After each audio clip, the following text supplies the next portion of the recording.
Hello বন্ধুরা, আমি Shubhajit. Welcome to my another video. আজকে তোমাদের সাথে নিয়ে এসেছি আমার পদ্ম গাছের বসানোর আপডেট ভিডিও। আমি সেই পদ্ম গাছ বসিয়েছিলাম 1 মাস আগে, তোমাদেরকে দেখিয়েছিলাম। সেই গাছে দেখো কত সুন্দর ফুল চলে এসছে। দেখো কতগুলো ফুল, একটা দুটো তিনটে চারটে পাঁচটা। এবার একে একটু খাবার দেবো, রাসায়নিক খাবার। যেহেতু এতদিন জৈব সারে এত সুন্দর কুড়ি এসছে, এবার একটু রাসায়নিক খাবার দেবো যাতে কালারটা, ফুলের কালারটা খুব সুন্দর হয়, প্রচুর পরিমাণে ফুল আসে, গাছের গ্রোথটা হেলদি থাকে। সেই কারণে কিছু রাসায়নিক খাবার দেবো। দেখতে থাকো আমি রাসায়নিক খাবার কি কি দিই। আমি এখানে একটা কাগজ নিয়ে নেবো, যেই কাগজের মধ্যে প্রথমে দেবো কিছু 2-4 দানা কুড়ি কুড়ি কুড়ি, এরকম 2-4 দানা কুড়ি কুড়ি কুড়ি। তারপর দেবো একটু লাল পটাশ।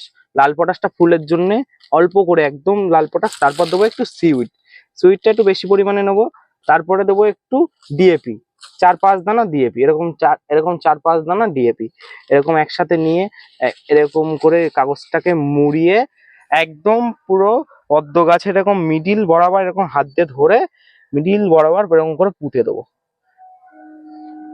আমাদের এইভাবে ঠিক প্রত্যেকটা গামলায় খাবার দিতে হয়। মাসে একবার করে আমি খাবার দিই। আর যেহেতু এখন বর্ষার সিজন, সেহেতু মাসে একবার করে দিই। যখন বর্ষার শুরু হয় না, একদম ফেব্রুয়ারি মাসের দিকে, মার্চে, তখন মাসে 2বার করে, 15 দিন অন্তর অন্তর।